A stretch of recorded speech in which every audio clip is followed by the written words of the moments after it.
Bonsoir à toutes, bonsoir à tous. Merci d'être là pour cette deuxième soirée de notre semaine à l'école de l'Anthropocène. Le débat de ce soir est en continuité avec celui d'hier où nous avons réfléchi à l'habitabilité de la planète. Et là, nous allons nous poser la question de la conquête de l'espace en essayant de l'aborder à travers le regard de spécialistes de questions géopolitiques, juridiques, archéologiques, mais aussi via un auteur important de ce que l'on appelle couramment la science-fiction, qui a fait travailler son imagination pour essayer de nous emporter sur des planètes conquises par l'homme et terraformées par l'homme. Et nous allons avoir une soirée en deux temps. Tout d'abord, Vincent Weschambre, ici présent, qui est le directeur du RISE, ce lieu qui nous accueille, et je le remercie véritablement de cet accueil, va avoir une conversation de 45 minutes à peu près avec Kim Stanley Robinson, qui est un grand auteur de science-fiction, qui a écrit des livres marquants pour les amateurs de ce genre, et il nous expliquera la façon dont il travaille. À la suite de cette conversation, nous enchaînerons. Bonjour Kim, le voici, il apparaît à l'écran. Et à la suite de cette conversation, nous aurons un débat entre Isabelle Saubers-Verger, qui est géographe, historienne et spécialiste de géopolitique de la conquête de l'espace circumterrestre, et Alice Gorman, qui sera en direct d'Adélaïde, en Australie. Elle s'est levée très tôt pour être avec nous, qui elle est spécialiste d'archéologie de l'espace, et nous essaierons de réfléchir à cette conquête de l'espace circumterrestre ou extraterrestre et de ce que ça peut nous dire de notre société terrestre. Bonne soirée, et je conduirai donc la deuxième partie du débat, et je laisse Vincent avec Kim Stanley Robinson, que je remercie chaleureusement d'être présent ce soir avec nous.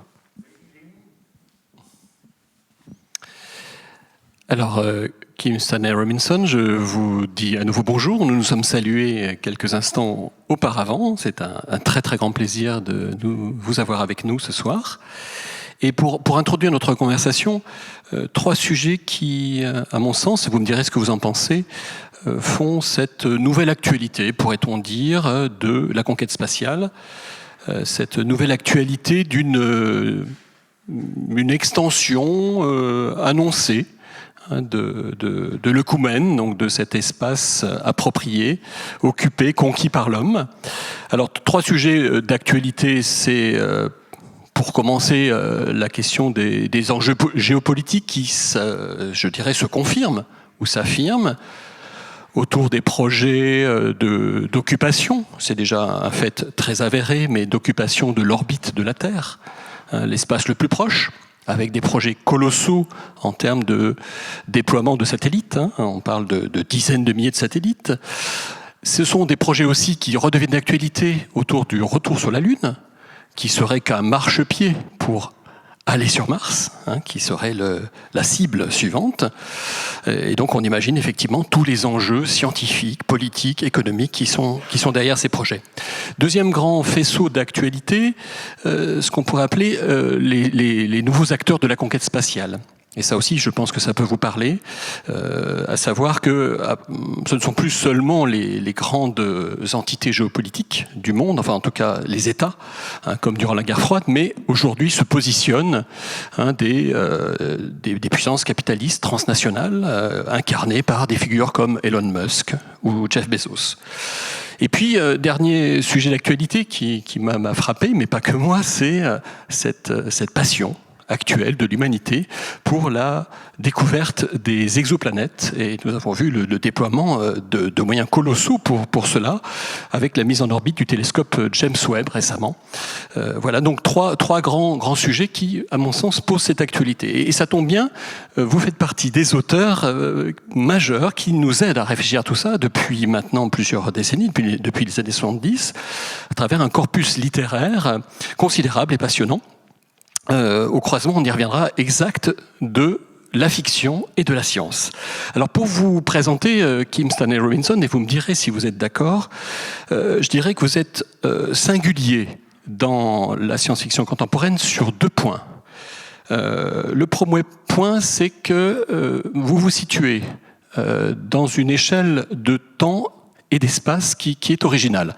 Alors je précise, vous n'êtes pas sur le temps très long, On n'est pas chez Frank Herbert dans Dune, on n'est pas dans Star Wars, il y a bien longtemps, dans une galaxie lointaine, très lointaine. On n'est pas dans le space opéra. On n'est pas non plus dans le temps court, dans l'anticipation de quelques dizaines d'années. On est dans ce que j'appellerais un temps intermédiaire, quelques centaines d'années. Et puis on est aussi dans un espace intermédiaire. On n'est pas dans les galaxies lointaines. On est bien souvent et principalement, avec une exception près, on y reviendra, dans le système solaire. Et je voulais d'abord vous demander pourquoi, Kim Stanley Robinson, ce choix d'une échelle d'espace et d'une échelle de temps qui sont, je dirais, intermédiaires, qui vous sont propres.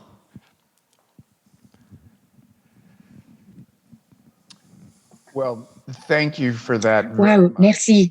Merci beaucoup pour tout ce que vous venez de dire. J'apprécie beaucoup la question que vous posez. Parce qu'effectivement, moi-même, j'ai analysé la science-fiction comme étant des histoires justement qui sont posées dans le futur et la plupart des histoires sont dans un avenir très, très lointain. On appelle ça le space opera en Amérique, exactement comme vous l'avez décrit, des galaxies très distantes à des centaines des milliers d'années de notre époque, ou ce que j'appelle la fiction, la science-fiction qui se passe après-demain, où on a l'impression simplement que notre présence est là pour montrer des trajectoires possibles pour notre présent. Je considère que ce sont des approches tout à fait valables. Ce sont des espaces de fiction qui sont très, très divertissantes. Il y a énormément de personnes qui ont travaillé là-dedans. Moi, je n'ai pas fait beaucoup de space opera, mais j'en ai fait un tout petit peu, les opéras de l'espace. Et puis, bien sûr, il y a cette zone intermédiaire que vous avez identifiée très clairement.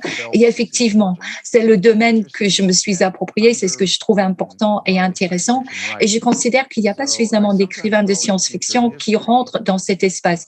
Je l'appelle parfois l'histoire du futur, dans le sens où je considère que c'est l'histoire du futur parce que c'est exactement ce que vous avez dit. Oui, c'est à 50 ans, 300 ans de maintenant. Donc, c'est tout à fait envisageable, possible, comme étant un réalisme du futur. On peut garder les lois de la physique, on peut garder les quartiers, par exemple, qu'on connaît, c'est-à-dire le système solaire. Et tout cela, sur le plan technique, est tout à fait à notre portée grâce aux technologies que nous avons déjà. On n'a pas besoin de magie pour y aller. Le système solaire, d'un point de vue cosmique, c'est nos quartiers, c'est notre banlieue. Et même Neptune est bien plus proche de la Terre que l'étoile la plus proche. Si on tient compte des distances, ces distances qui sont très, très difficiles à imaginer pour les êtres humains, l'histoire devient tout autre. Et au niveau du facteur temps, nous, les êtres humains, nous allons être sur cette Terre et nous allons devoir faire face au changement climatique d'ici 200 ans. Et dans 200 ans, cette lutte va continuer. Et je considère qu'il est très, très intéressant de contempler cette question et cette lutte future. Et étant donné que cette conférence parle de l'impact de l'espace, d'ici 200 ans, je pense que ce quartier, c'est-à-dire le système solaire, ne sera pas essentiel pour l'histoire de l'être humain, mais en même temps, ce sera intéressant et je pense que ce sera très utile et ça fera partie de l'histoire. Et étant donné qu'actuellement, il s'agit d'un vide dans notre imaginaire culturel, moi, c'est là que je suis allée chercher mes histoires le plus souvent. Autre singularité, c'est comme ça que je le dirais cela, c'est votre revendication très forte de l'étiquette science-fiction. Et quand vous dites cela, vous assumez pleinement le fait d'être du côté de la fiction, du roman, d'être aussi sensible à la poésie de la langue. Et dans le même temps, vous vous nourrissez de la science, ou plutôt des sciences, les sciences dures, les sciences sociales, pour produire un très fort effet de réel. Là aussi, c'est quelque chose, je crois, que vous revendiquez. J'aurais voulu que vous nous disiez qu'est-ce qui vous a conduit dans votre parcours intellectuel à vous positionner ainsi, à la croisée de la fiction et de la science. Oh, merci pour cette question également. C'est vraiment une question cruciale vis-à-vis de toute ma vie en tant qu'artiste. Et personnellement, effectivement, je me suis retrouvée très confuse. Je ne comprenais pas pourquoi j'avais trouvé cette route. Mais lorsque j'ai croisé la science-fiction pendant les années 70, pour moi, c'était une révélation. Et à l'époque, j'ai eu l'impression que j'avais trouvé mon lieu, j'avais trouvé ma maison, entre guillemets, au niveau de la littérature. Peut-être comme mon enfance avait été remplacée quelque part par cette chose qui me faisait penser que la science-fiction, c'était une forme de réalisme. Et donc, je suis rentrée dans la science-fiction en tant qu'écrivain quand même. Je voulais écrire un bon roman. Mais qu'est-ce que c'était qu'un bon roman pendant les années 80, pendant les années 2020? Et aujourd'hui, j'aurais tendance à dire qu'un bon roman doit tenir compte d'un certain nombre de choses et surtout doit tenir compte de la réalité. Ça, pour moi, c'est l'une des choses que j'essaie de faire à travers mes romans, c'est que j'essaie de définir la réalité sociale et personnelle afin de donner du sens à notre expérience, à notre vécu. Et ainsi, c'est là que les sciences sont essentielles. Nous vivons dans un monde qui a été créé par la science, qui est soutenu par la science, et aussi en tant qu'écrivain et en tant que narrateur, en tant que personne qui raconte des histoires, les nouvelles histoires trouvent leurs origines dans la science. Donc, si vous voulez faire dans le réalisme domestique ou dans la littérature mainstream ou dans la fiction littéraire, je ne sais même pas quel serait le terme en français, mais aux États-Unis, ce sont les termes que j'emploierais. Et à ce moment-là, on reste au début du XXe siècle au niveau de la forme et au niveau du contenu, la vie du sujet bourgeois et tout ce qui l'entoure, les crises personnelles. Vous n'avez pas la possibilité de tenir compte de l'histoire ou de la planète. Et la science-fiction permet de faire cela en permanence. Donc voilà, pour vraiment répondre à votre question, j'aurais tendance à dire que mon moteur principal a toujours été d'écrire un bon roman et cela nécessite exactement ce que disait Roland Barthes, c'est-à-dire l'effet du réel. Et lorsque vous lisez l'un de mes livres, j'ai envie que vous ressentiez que c'est réel. Et moi, je me suis dit que si je plongeais dans les sciences, dans la science-fiction, c'est justement ce qui me permettrait de renforcer l'effet de réalité de mes romans. C'est vraiment un paradoxe, bien sûr, parce que créer des histoires qui se passent dans le futur, cela veut dire forcément que j'ai introduit un aspect fictionnel. Comment peut-on être réaliste, mais mettre son histoire dans le futur? Voilà, c'est le problème que j'ai eu dans tous mes livres, mais je cherche à résoudre cette question. Alors, je vous propose maintenant à Kim Stanley-Robinson de partir en voyage, de partir en voyage à travers quelques ouvrages parmi ceux que je qualifierais d'extraterrestres. Alors, il y en a un auquel je suis très très sensible. Il s'appelle Ice Age. Alors c'est en référence, la traduction française n'est pas terrible, mais c'est en référence à Stone Age, donc c'est un monument de glace découvert sur la planète Pluton. Nous sommes en 2610, au plus loin dans le temps finalement où vous nous emmenez, dans ce que j'ai pu lire. C'est le temps, je dirais, la projection la plus lointaine. Et ce livre de 1984, j'ai l'impression qu'il porte un peu tous les grands thèmes que vous allez ensuite développer. Est-ce que vous êtes d'accord avec ça ? Oui, tout à fait. Peut-être que c'est vrai, effectivement. Et c'est une très bonne chose parce que Alice, elle va me suivre et elle va pouvoir parler de l'espace, de l'archéologie. Et Les menhirs de glace, spécifiquement, c'est un livre qui crée un espace fictif et il y a un projet archéologique.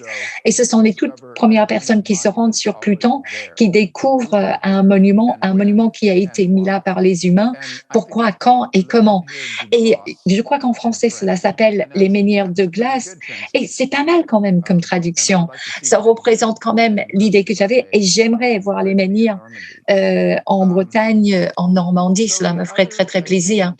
Alors, pour continuer, l'autre point qui était important pour moi dans cette histoire, c'était l'extension de la durée de vie. Et pourquoi est-ce que j'ai fixé cela en l'an 2610?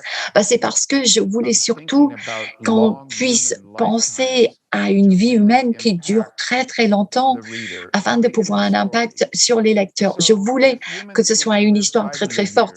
Donc, si les êtres humains étaient en mesure de vivre 500 ans, mais s'ils ne se souvenaient que de leur enfance, comme des éclairs, comme si c'était une suite d'éclairs. Et puis, s'ils ne se souvenaient que des 30 dernières années de leur vie, ce ne serait pas très, très différent de la façon dont fonctionnent nos mémoires à l'heure actuelle. Mais il y aurait un trou béant de toutes ces choses, de tout ce vécu dont les personnes ne se souvenaient pas. Donc, on pourrait être l'archéologue de sa propre vie parce qu'on aurait la possibilité de tenter de se souvenir de tout ce qu'on avait fait. Et peut-être que certaines personnes se souviendraient de vous, mais vous ne pourriez pas vous en souvenir. Aujourd'hui, cela nous arrive en vieillissant, mais avec des durées de vie bien plus longues, on pourrait réellement avoir des archéologues qui avaient une théorie à savoir d'où venaient ces menhirs, par exemple, et cette personne vit suffisamment longtemps pour comprendre que tout cela a été un canular et que lui a été convaincu par ce canular. Typiquement, les archéologues décèdent avant de pouvoir comprendre que leur travail a manqué de précision. Et comme histoire, moi, j'ai trouvé que c'était une très, très bonne idée que de combiner ces deux intrigues, ces deux points. Et merci d'avoir posé la question sur les menhirs de glace. C'est vraiment le tout premier livre que j'ai écrit et dont j'ai été fière, dont j'ai été content. Et j'aurais tendance à dire que cela m'a permis d'entamer tout un tas de chemins de pensée que je n'avais jamais osé explorer auparavant, essentiellement au sujet des êtres humains qui rentrent dans le système solaire et au-delà. Avant, je n'avais jamais évoqué cette idée-là, même dans ma tête. Et alors, une grande partie de ce premier livre que j'évoque, Les menhirs de glace, se déroule sur Mars. Et là, on va aller du côté de Mars très, très précisément. C'est la trilogie. C'est Red Mars, c'est Green Mars, c'est Blue Mars dans les années 90, et puis un recueil The Martians en 1999. Comment en êtes-vous venu à vous emparer de Mars aussi longtemps, aussi profondément? Plus de 2000 pages sur une dizaine d'années. Et en quoi vous l'avez fait de manière aussi nouvelle? Parce que Mars est une vieille histoire en science-fiction, mais là, vous nous proposez quelque chose qui est radicalement nouveau. Yes. Oui, c'est tout à fait vrai. Merci pour ce que vous venez de dire. Je suis d'accord. Et ce qui s'est passé, c'est la chose suivante. C'est que les marineurs et vikings en 1600 et 1976 nous ont parlé de Mars dans énormément de détails et on n'avait jamais vu cela auparavant. Donc, on n'aurait pas pu écrire quelque chose comme la trilogie sur Mars avant 1976 et il a fallu du temps pour assimiler toutes les nouvelles données qui sont sorties. Et à mon niveau, j'étais en train aussi de me muscler, on va dire, en tant qu'écrivain, en tant qu'auteur. Et je me rendais compte que le fait d'avoir de la terraformation sur Mars, ça pourrait me permettre de raconter une histoire épique, mais que j'aurais besoin de techniques formelles que je ne savais pas si je les maîtrisais ou pas au départ. Il y a eu pléthore de choses que j'ai dû inventer ou des choses que j'ai dû adapter par rapport à des romans que j'avais lus ou écrits précédemment. Pour moi, par exemple, un roman couvre une période d'une vie humaine et lorsqu'on parle de saga multigénérationnelle, ce n'est pas forcément très, très satisfaisant. Mais ici, on parle de l'extension de la vie et j'ai eu l'idée, comme je vous l'ai dit, pendant les menhirs de glace et je me suis dit, je peux avoir des personnages qui peuvent vivre pendant une très, très longue période, qui peuvent vivre la terraformation sur Mars. Et je pense que c'est certainement l'appareil ou l'approche le plus éloignée de la réalité que j'ai entreprise. Et donc voilà, j'ai eu la possibilité de parler de l'utopie, j'ai eu la possibilité également de parler du monde sauvage et des paysages, parce que nous avons cette planète qui est absolument extraordinaire. Et ce que nous avons découvert, c'est que les caractéristiques géographiques sont très, très anciennes, bien plus anciennes que sur la Terre, parce qu'il n'y a pas eu de déplacement des plaques tectoniques sur Mars, et ce, depuis des milliards d'années. Et ainsi, nous tous, nous savons désormais qu'il y a des caractéristiques gigantesques sur Mars. Les volcans sont énormes par rapport aux volcans sur Mars. Le canyon est plus grand, on peut multiplier par 100 fois la taille de ce canyon par rapport à ce qui existe sur notre planète, c'est quasiment inimaginable. Mais ici, nous le voyons dans les photos satellitaires. Et à l'époque, les scientifiques disaient tout simplement que peut-être qu'on pourrait créer la terraformation sur Mars. Et cette opinion a été un petit peu compromise depuis la décennie que j'ai terminé ce livre. Mais bon, à l'époque où je travaillais là-dessus, j'essayais quand même de respecter ce que disaient les vrais scientifiques sur ce qui était possible à l'époque sur Mars. Et c'était vraiment une opportunité fabuleuse. Et là, j'en viens au point principal. C'était une opportunité fabuleuse pour écrire un roman sur une nouvelle histoire. Et donc, j'ai considéré que c'était un roman. Je n'ai pas considéré que c'était quelque chose de futuriste, que je n'étais pas un concepteur du futur. Savoir si c'est une bonne idée ou pas que d'essayer d'habiter Mars, ça, je ne me pose pas la question. Aujourd'hui, je n'ai pas d'opinion là-dessus. Savoir si c'est une bonne idée que d'écrire un livre sur ce projet, je suis encore convaincue que c'était une très bonne idée lorsque je l'ai fait. Alors, vous dites en avoir fini avec Mars. Alors, je suppose que vous continuez à jeter un petit coup d'œil intéressé, malgré tout, à ce qui se dit aujourd'hui. Et qu'est-ce que vous inspire finalement les intentions actuellement formulées à l'égard de cette planète, et notamment, par exemple, par le fondateur de SpaceX, qui nous vend la terraformation de Mars. Voilà, qu'est-ce que ça vous inspire, les discours très actuels sur le futur d'une conquête de Mars?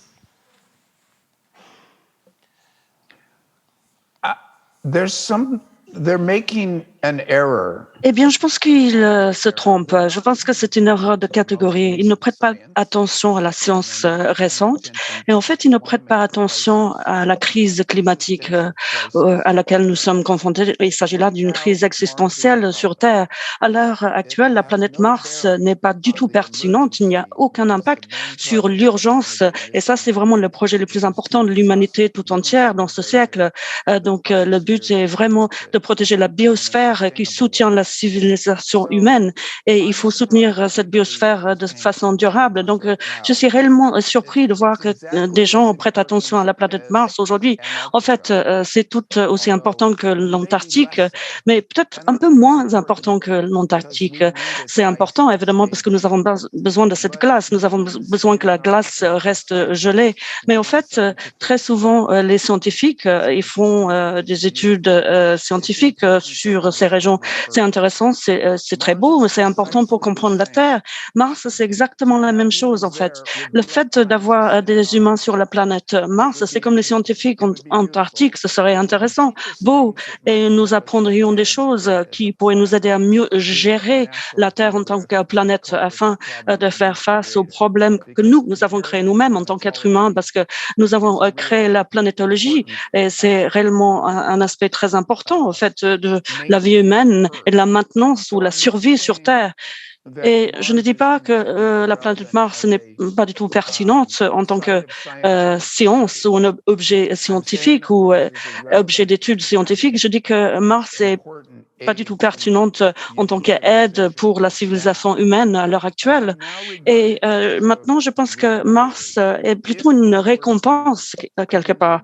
Si nous devions en fait trouver un bon équilibre sur Terre et si nous pouvons créer cette civilisation durable sur Terre, on le saurait. En fait, le CO2 dans l'atmosphère va commencer à baisser et cet événement d'extinction massive sera évité. Il y aura plus de justice, plus d'égalité entre les êtres humains, moins de souffrance et la population humaine serait beaucoup plus stable et peut-être commencerait à diminuer à ce stade. Mais uniquement à ce stade-là, la planète Mars deviendrait à nouveau intéressante en tant d'objet d'étude et un espace pour l'imaginaire humain et pour peut-être habiter sur la planète Mars. Mais je dirais pas qu'il s'agit de colonisation parce que ce n'est pas une colonie, ce ne sera jamais une colonie. La terraformation, ça pourrait être un projet de 10 000 ans plutôt qu'un projet de 200 ans. Mais en fait, la terraformation, c'est toujours une idée légitime, mais pour les intérêts privés, les entreprises privées qui pensent à Mars à l'heure actuelle ou qui parlent de Mars comme si c'était important, non, c'est comme si en fait ils avaient pris la science-fiction trop au sérieux en tant que schéma directeur pour Diogène nos vies. Et moi, je dirais qu'en tant que romancier et en tant que l'un des martiens encore vivants sur Terre. Je pense que c'est vraiment en fait un projet hypothétique et littéraire. Et en tant qu'idée, à proprement parler, au mieux c'est un lubie, c'est un hobby.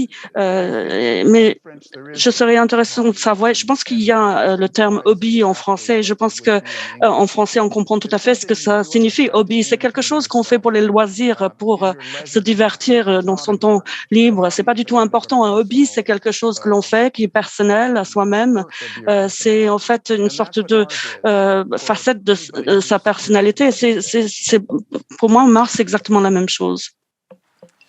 Oui, donc cet échappatoire ou ce hobby, comme vous dites à l'instant, on y reviendra peut-être avant de clore notre échange.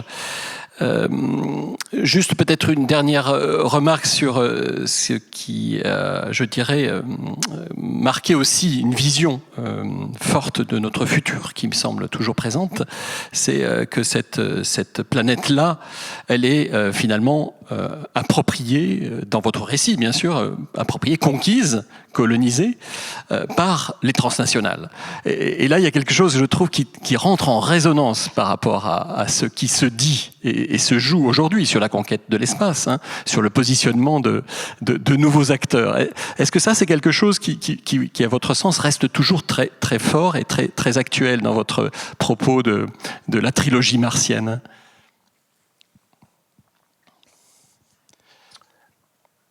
Oui, ça m'intéresse pas mal. Je suis très intéressée en fait. Je pense que tout le monde devrait s'intéresser à cela et je pense qu'il faudrait que l'on s'intéresse à comment l'humanité se comporte dans l'espace, comment l'humanité traite l'espace et légifère l'espace parce que c'est vrai qu'il faut légiférer pour gérer l'espace à l'avenir.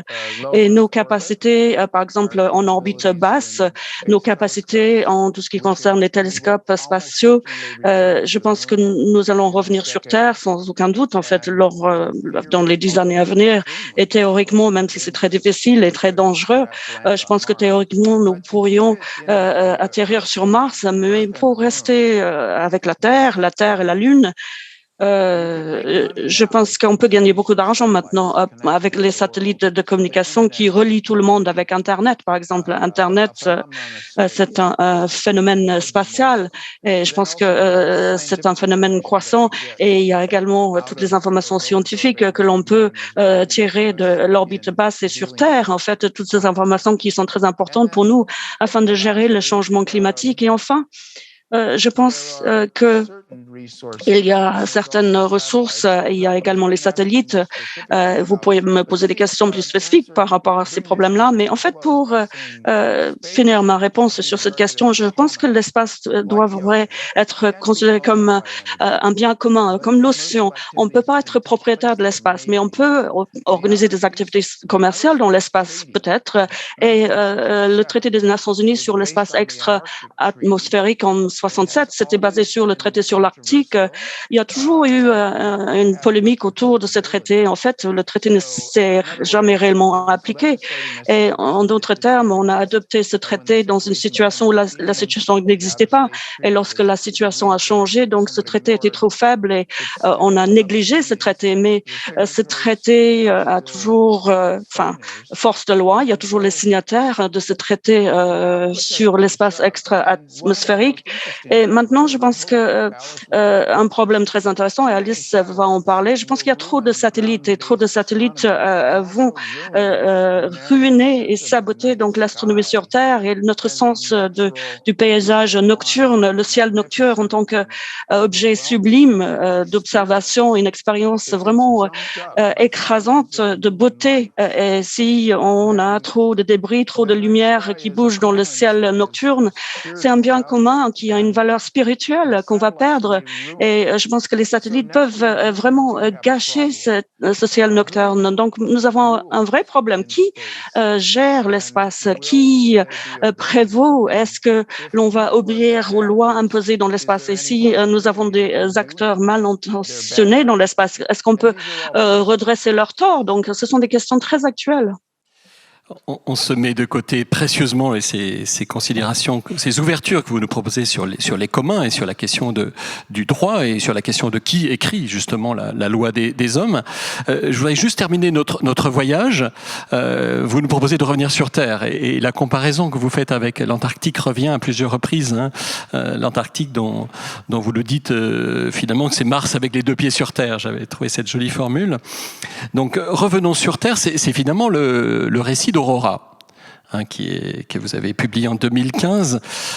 Ce roman qui sort de votre champ d'investigation habituel, l'humanité, en tout cas un fragment d'humanité, tente de s'échapper du système solaire pour rejoindre le système de Toseti, la planète Aurora, la bien nommée, mais de manière assez pathétique, on pourrait dire, cette expédition menée sur plusieurs générations est contrainte au retour.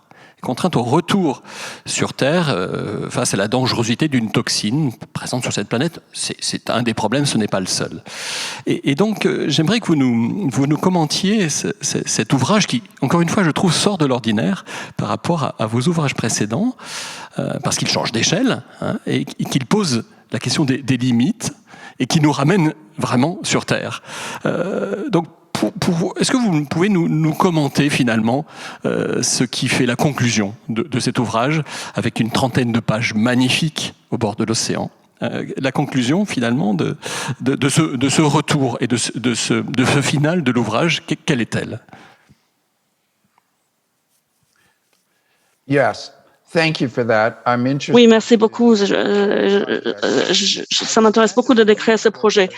Eh bien, j'ai commencé à croire que les histoires de science-fiction, vous savez que l'histoire de science-fiction, c'est une idée assez générale, assez culturelle, qui consiste à dire que l'humanité est vouée à chercher ou à conquérir les étoiles. Mais je pense que c'est mal fondé, cette idée. Et c'était basé sur une mauvaise compréhension de l'ampleur de l'univers et la complexité de l'être humain. Et Hubble a eu cette idée d'aller dans les étoiles, vers les étoiles, donc les Grecs ou bien les Sokovsky, par exemple, en Russie au 19e siècle. C'était un rêve pour ces gens-là. Et jusqu'à Hubble, donc Hubble qui a fait ses découvertes en astronomie par rapport à la taille de la Terre et la taille de l'univers. Et donc, on n'a jamais vraiment digéré cette information. Les étoiles sont simplement trop loin.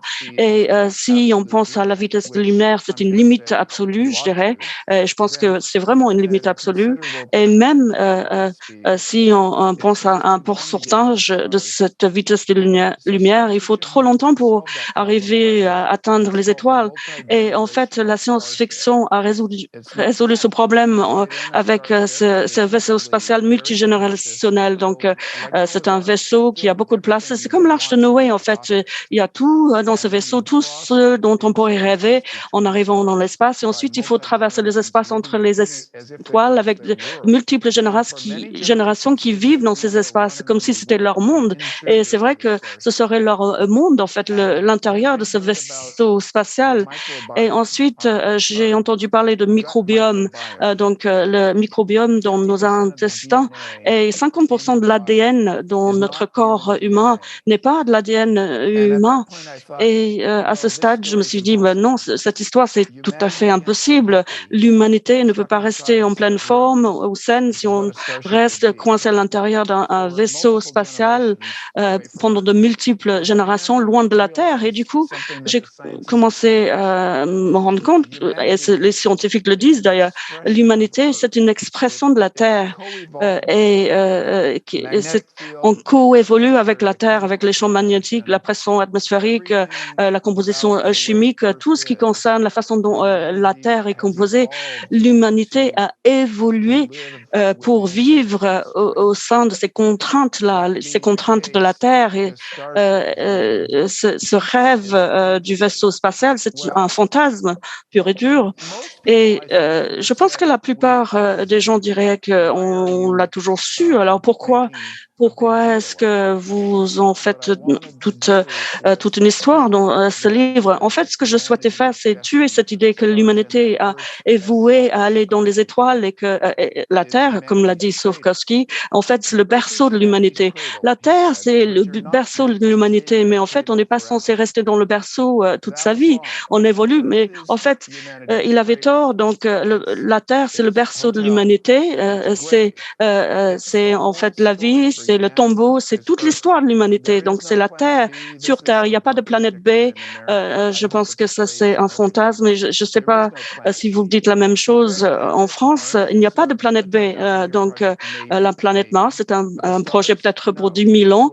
Mais les étoiles, non, jamais on n'arrivait à atteindre les étoiles. Donc, du coup, il faut s'occuper de la Terre. Si l'humanité doit rester en vie à long terme, donc avec ce roman Aurora, je voulais vraiment présenter les faits et je voulais vraiment présenter tous ces fantasmes et revenir sur Terre. Donc, pour ajouter une chose, si on devait arriver à une autre planète ailleurs, et j'ai dû inventer cette planète autour de Tau Ceti, ces planètes ne sont pas adaptées à la vie humaine, mais il peut y avoir une lune qui est en orbite autour de ces planètes. Et c'est vrai que je fais appel à des scientifiques de NASA pour m'aider à écrire ce livre.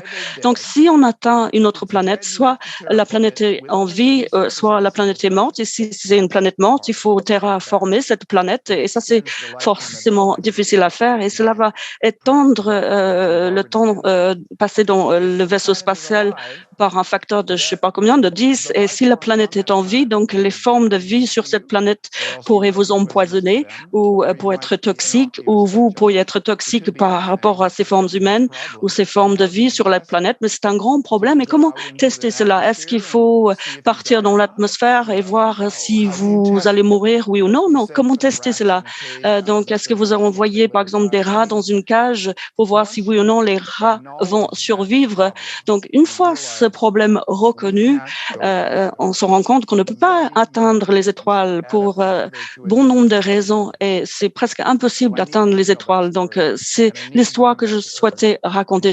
Il fallait que je revienne sur Terre pour montrer que la Terre a été endommagée par ce rêve de l'espace. Les gens qui ne prêtent pas suffisamment attention à la Terre, donc le seul domicile, le seul habitat que nous connaissons. Donc, en fait, on crée des choses artificielles, on crée ces rêves de l'étoile et c'est pour ça que les gens reviennent sur Terre à la fin de l'histoire. Je pense que ce roman a eu un impact sur les réflexions de la communauté de science-fiction.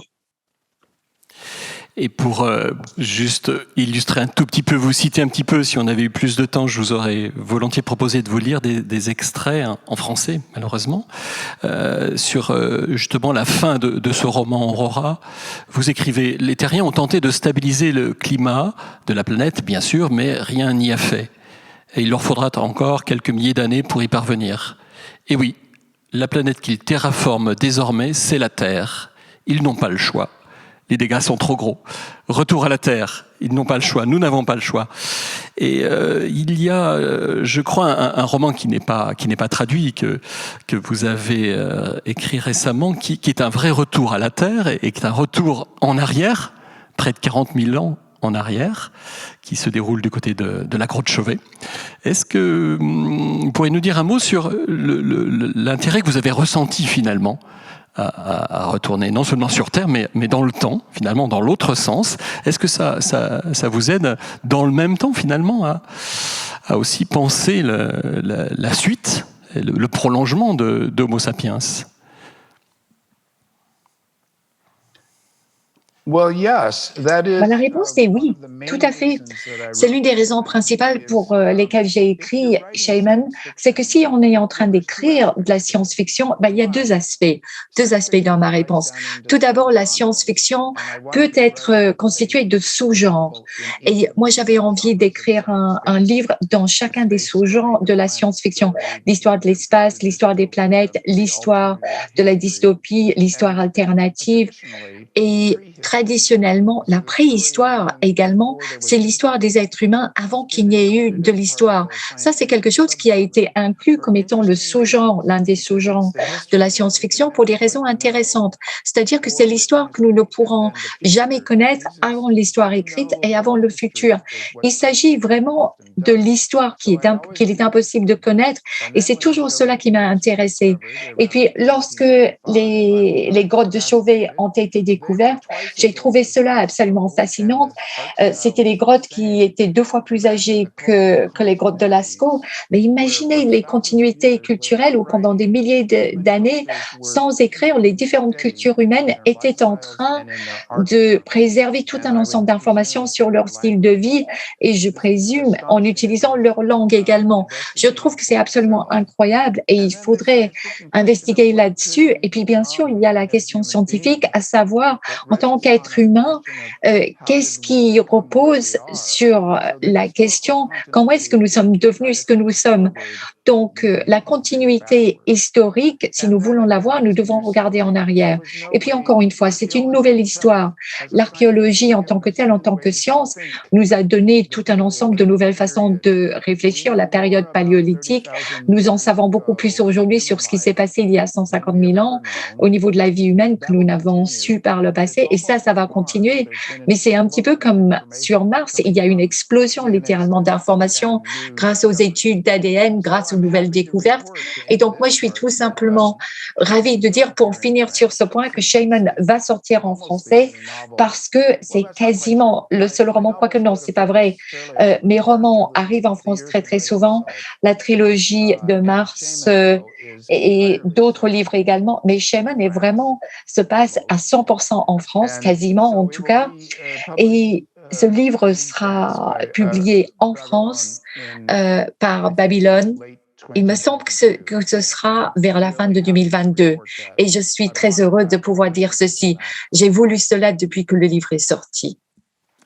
Merci pour l'information donc à suivre effectivement en 2022 et pour clore et faire le lien avec l'échange qui va suivre animé par Michel Lusseau. Vous avez évoqué cette question du droit qui effectivement est évidemment un champ à investir pour penser cette question de l'extension de l'œcumène. Vous avez évoqué la notion de commun qui est aujourd'hui discutée de manière très fructueuse et je voulais également vous soumettre cette nouvelle manière de penser notre rapport à l'environnement, au non-humain, qui passe par l'idée de conférer une personnalité juridique à certaines de ces composantes de l'environnement. Ça peut être un bassin hydrographique, ça peut être la forêt amazonienne, ça peut être la Lune. Là, je fais référence à cette déclaration de la Lune qui sera abordée par Alice Gorman.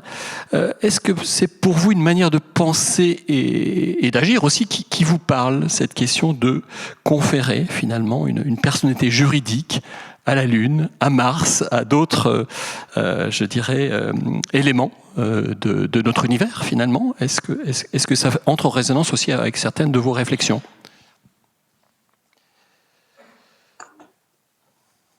C'est vraiment une très très bonne question. Et j'aurais tendance à dire que la distinction ou la chose qui fait que c'est une question très très difficile, très délicate, c'est qu'il y a la présence de vie ou l'absence de vie en fonction du cas. Par exemple, une forêt devrait être un citoyen, une rivière devrait être un citoyen en Nouvelle-Zélande, en Équateur, au Pays de Galles. À chaque fois que nous commençons à voir que les créatures qui vivent dans ces écosystèmes, les animaux ainsi que les biomes sont en train de devenir des entités juridiques pour que les humains puissent les défendre en parlant à leur place, afin que ces derniers puissent perdurer. Mais quid d'un objet mort comme la Lune ou un rocher dans l'espace? Vous n'avez pas du tout envie de regarder cet objet et de voir de la pub. Cet objet est fortement connecté à l'évolution humaine, à l'évolution des êtres humains sur la Terre. Est-ce que ce serait la même chose si on avait les satellites qui étaient partout dans le ciel et qui se déplaçaient dans le ciel, qui abîmaient notre vue? Peut-être que ce n'est pas à nous de défendre de façon artificielle la Lune en tant que telle. Néanmoins, nous devons conférer une valeur sur cet objet, sur la Lune, dans le sens où la Lune a un but non économique, a une valeur intrinsèque, une valeur essentielle en tant qu'objet qui ne change pas. Et voilà, cela, c'est quelque chose qui peut avoir des ramifications juridiques. Si vous faites des choses sur la Lune que vous ne pouvez pas faire à partir de la Terre, par exemple, est-ce que cela a de l'importance? Et est-ce que c'est bien si ça aide l'humanité d'être une chose ou l'autre? On peut parler du pôle sud, par exemple, de la Terre, où il y a de l'eau. Est-ce qu'on a le droit d'utiliser cette eau, de faire quoi que ce soit avec? Il y a tout un tas de choses qui sont peut-être justifiables pour les êtres humains, mais la Lune ne parle pas et peut-être que la Lune s'en fiche parce que la Lune n'est pas consciente. Donc, est-ce qu'il faut vraiment défendre la Lune? Il y a quelque chose de bizarre au niveau de la Lune et au niveau de Mars. L'éthique et les points de vue juridiques que nous avons l'habitude de conjurer sont pour des éléments vivants dans notre biosphère. Gaïa devrait être une entité juridique, mais la Lune, c'est peut-être une toute autre question. Peut-être que c'est juste un rocher où les humains vont vouloir faire ce qu'ils veulent, mais il va y avoir des complications juridiques, à savoir qui va avoir le droit de faire telle ou telle chose sur la Lune. Mais pour moi, la Lune, intrinsèquement parlant, n'est pas un objet qui s'appartient et qui constitue un acteur dans ces réseaux d'acteurs. Je ne vois pas forcément la Lune comme étant une entité juridique valable de la même manière que je dirais que des antilopes ou des rivières sont véritablement des entités juridiquement viables. Donc voilà, ce sont des questions bien sûr qui peuvent devenir compliquées, mais qui deviennent intéressantes aussi. Et je pense que ce sont des questions que Alice va très certainement aborder. Et je suis ravie que ces questions soient abordées maintenant. C'est formidable d'en parler maintenant parce qu'au fur et à mesure que ces questions atterrissent chez nous, ça nous permet de nous préparer mentalement et d'avoir une pensée juridique afin de pouvoir vraiment examiner ce problème de près. Merci, un très grand merci Kim Stanley Robinson. Nous arrivons au terme de notre échange, de ce temps que vous nous avez consacré. Donc un grand merci pour votre disponibilité, pour nous avoir aussi, je dirais, commenté cette œuvre et donné des clés de lecture pour la suite. Nous en avons vraiment besoin. Et là, de ce point de vue-là, vous nous apportez énormément de ressources. Donc continuez aussi à nous faire voyager dans le temps, dans l'espace, à nous aider aussi à nous y positionner à une époque aussi complexe.